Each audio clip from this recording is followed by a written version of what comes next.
अभिषेक जी क्या कहना चाहेंगे जिस तरीके से तेलंगाना के अंदर आरएस प्रवीण साहब कार्य कर रहे हैं और आप सैलाब भी देख पा रहे होंगे, मोटरसाइकिल हो, चाहे वह गाँव देहात के अंदर जाना हो और बहुत मजबूती से कार्य कर रहे हैं। तो सारे पूरे देश के अंदर बहुजन मूवमेंट यह समझ गया है कि आरएस प्रवीण साहब ही तेलंगाना के अंदर मुख्यमंत्री के रूप में आ रहे हैं।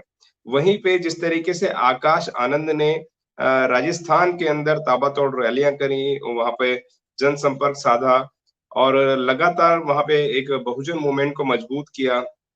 वहाँ पे भी चंद्रशेखर रावण पहुँच जाते हैं, यानी कि तेलंगाना के अंदर जहाँ-जहाँ बसपा मजबूत होती नज़र आती है, वहाँ पे क्या कारण है कि चंद्रशेखर रावण नज़र आते हैं। ये आप तस्वीर देख रहे होंगे, केसीआर की भी है और हनुमान बेनीवाल जी की भी है।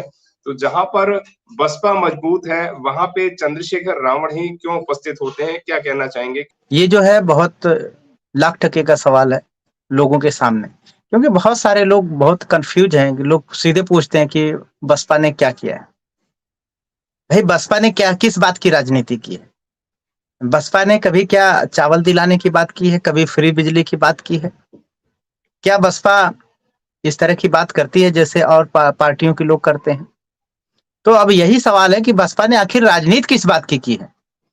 तो बसपा के बारे में जब हम जानते हैं तो केवल बहुजन समाज पार्टी ही एक ऐसी पार्टी है जिसके स्टेज के माध्यम से ये बात हमेशा बोली जाती है कि जो बहुजन समाज पार्टी है वो एक राजनीतिक पार्टी से पहले वो एक सामाजिक आंदोलन है।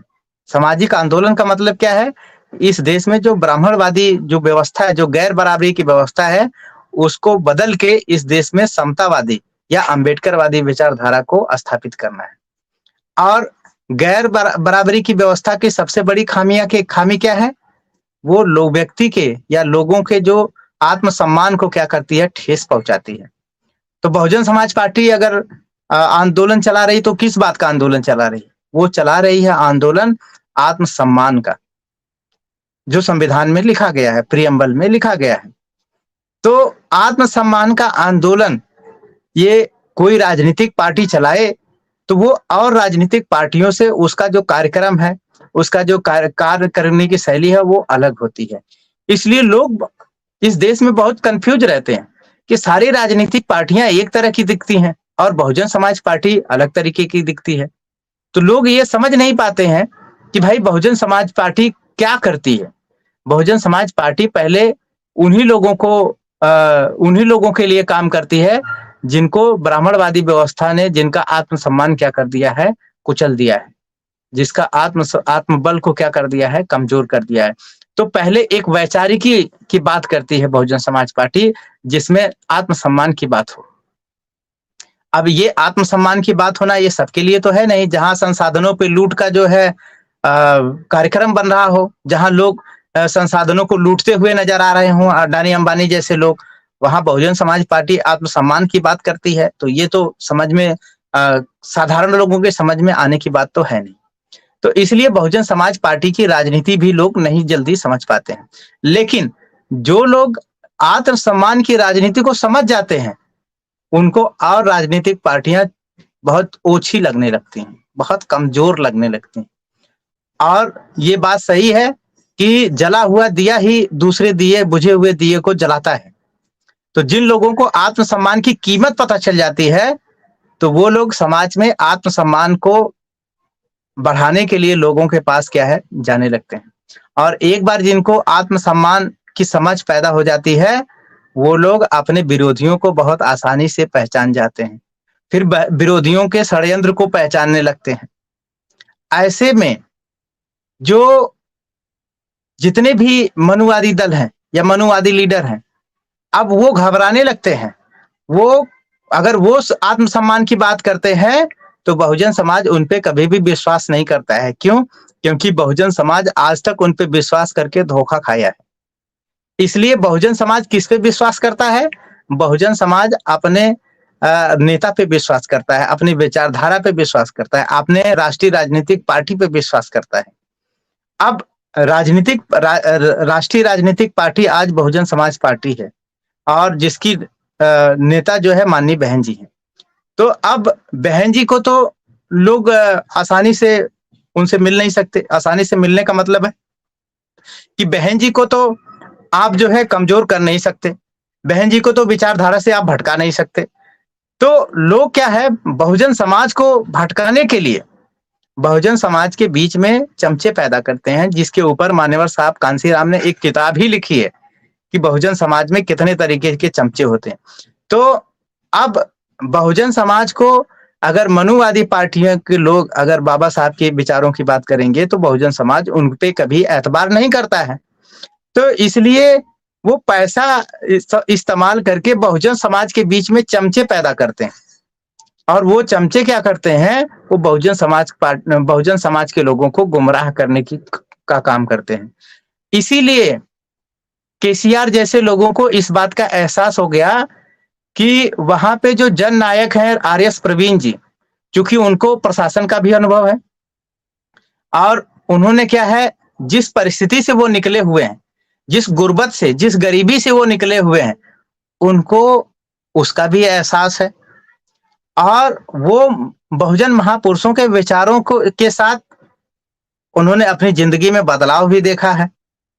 ऐसे में राजनीतिक अब नौकरी छोड़ के आर.एस. प्रवीण जो है अपने समाज के बीच में जा रहे हैं।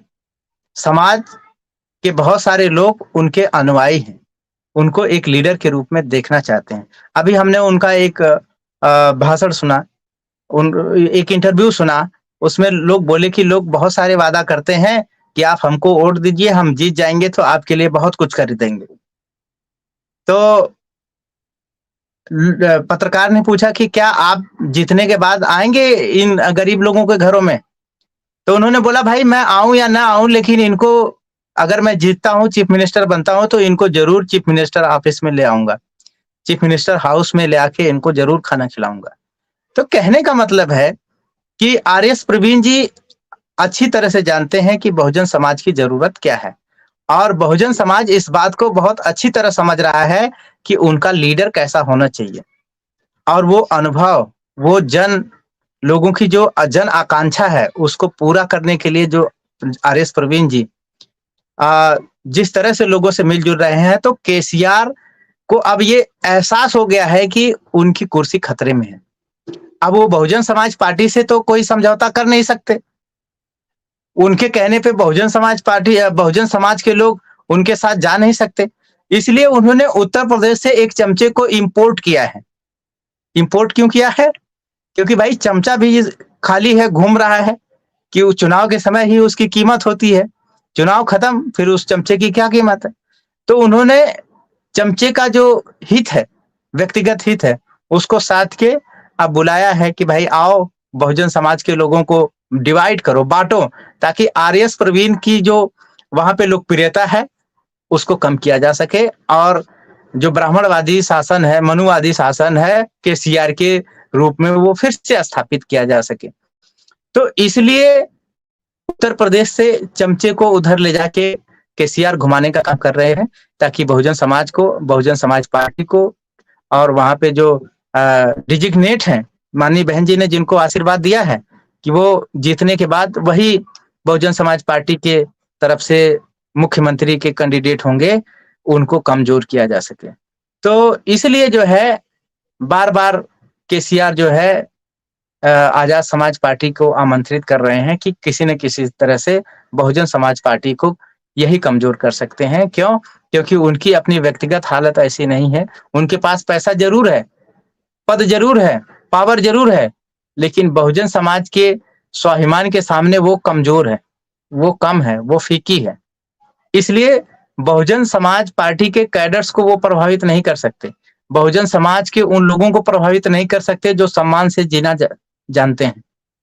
तो ऐसे में उनको ऐसे चमचों की जरूरत है, ताकि इनको जो है आगे दिखा के वो बहुजन समाज को क्या है, गुमराह कर सके। तो इसलिए इस तरह की राजनीति केसीआर कर रहे हैं और केसीआर ही नहीं, चुनाव के समय में हमेशा चमचों की भी एक आप देखते हो, क्योंकि आवक बढ़ जाती है, क्योंकि ये उनका सीजन होता है। तो इसीलिए इस तरह का प्रोपेगेंडा जो है केसीआर कर रहे हैं। जी। अगर आपने अभी तक हमारा चैनल सब्सक्राइब नहीं किया है तो सब्सक्राइब करें और घंटी का बटन बिल्कुल भी दबाना ना भूलें, ताकि सभी लेटेस्ट खबरें पहुंच सकें आप पे सबसे पहले।